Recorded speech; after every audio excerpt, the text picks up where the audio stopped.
All right, y'all. So today, this story time is about King Ma, and he's telling the story about what happened when he went to prison and didn't mind his business and got beat the F up. And the person who he was, getting into it about or taking up for didn't even help him. So let's get right into it. And the best thing to do if you want to make it in prison is to mind your business. And mind your business in life, period. So automatically going in, I felt like I needed to be somebody to fuck up. I'm thinking, I'm coming in, you got to show somebody what you're working with, you know? So I went in and I just felt like God just blessed me by putting me with one of my homeboys that I was cool with on the outside of jail. You know what I'm saying? That ended up being my cellie. See my homeboy, I'm like, what? We here together. And it was like, that was just meant to be. Like, I was good. I'm in here with my brother, because I'm already scared. I don't want to shit in front of random people. I don't want to do all of these things. I'd rather, at least we brothers on the real outside. Like, I hung with you outside. Everything cool. Like, it's my friend on the outside. So, a boy that was locked up with us and stuff, as soon as I got there, he came up to the cell like, yeah, you know Johnny? You know Johnny on the outside? I'm like, yeah, that's my brother. He like, Johnny said he got a lot of cars and a lot of holes. Now, I don't know Johnny to have a lot of cars and a lot of holes on the outside of me knowing him. But that's my homeboy. I ain't getting ready to say to you, no, he don't got a lot of cars and a lot of holes. So when he asked me that, I said, yeah, he got 7 cars and he got 10 holes. He gets them all. What's up? Now, I instantly feel like if my homeboy told you that he got all of the cars and all of the holes, that's what he got. Don't come questioning me, asking me, is this true? Didn't he tell you that? He told you that, right? So that's what it is. So I said to my homeboy, I'm like, yeah, what's up with him coming to ask me questions about you? Like, if you said that, that's what it is. They must think you a liar or like you dirty or something. I don't know why he think you lying if that's what you said. So that was my first strike with the boy.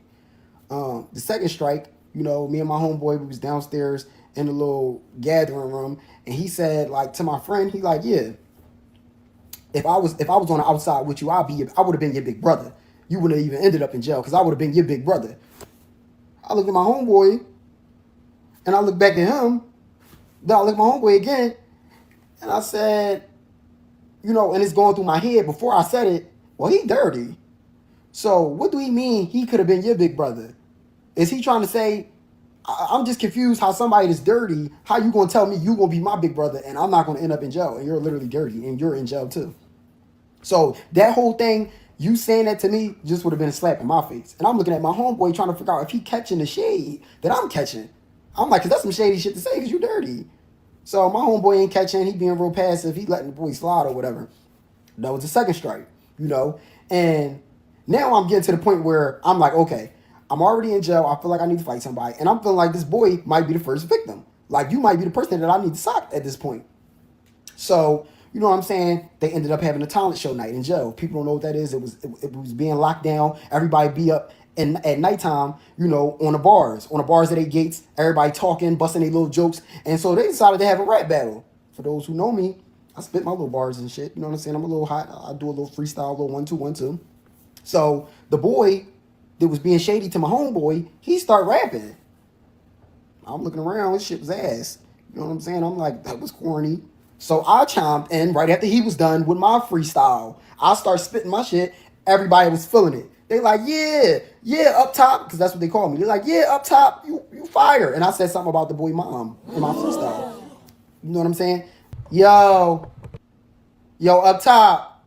I said, huh? What's up?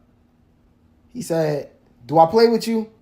I turned around and looked at my friend because I personally felt like I take mental notes. So personally in my head, I feel like, damn, he just asked me, do he play with me? And I don't really think he played with me. I don't like that. And I did just kind of play with him a little bit. And he don't be asking me that to court me off guard a little bit. He said, yo, do I play with you? So I responded back. I said, no, you don't play with me and shit. He said, all right, you got to see me when they crack the gate. Y'all don't know what that means.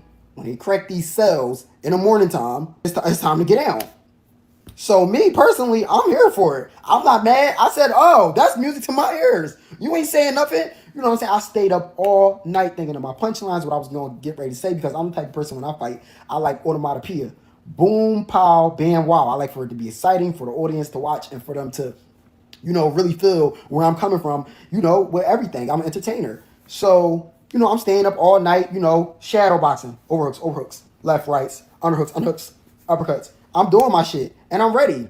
I didn't go to sleep. And as soon as they cracked them gates at 7 o'clock in the morning, I'm gonna be all the way real with y'all. I didn't think that he literally meant we were gonna fight at 7 o'clock. The first thing everybody do in the morning is time for breakfast. If you ever been locked up, food is everything. You gotta get your food. And we was literally having donuts and oatmeal that morning. Who's not going to eat their donuts and their oatmeal? So I didn't think that he was going to be ready to fight before us getting ready to eat this food. So I most definitely went down there and grabbed my food, and I was planning on eating my shit. Oh, I grabbed my food. You know what I'm saying? I goes back up to eat it real quick so I can go eat it in my cell. He's standing at my door. He said, "You, come on."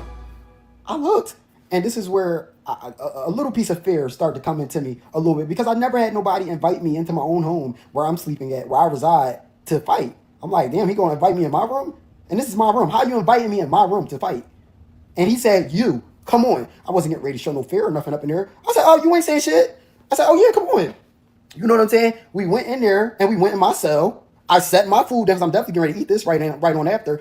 And then once we went in the cell, I don't know if it was my eyes or when I saw him earlier or yesterday, he wasn't as big as he was when we was face to face and get ready to line up for this fight. So I'm sizing him up. I'm like, well, he look a little bigger today.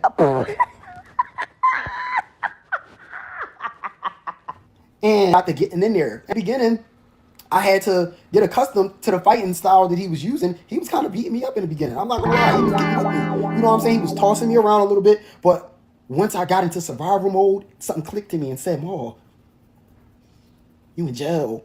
Survival mode. This is your spot."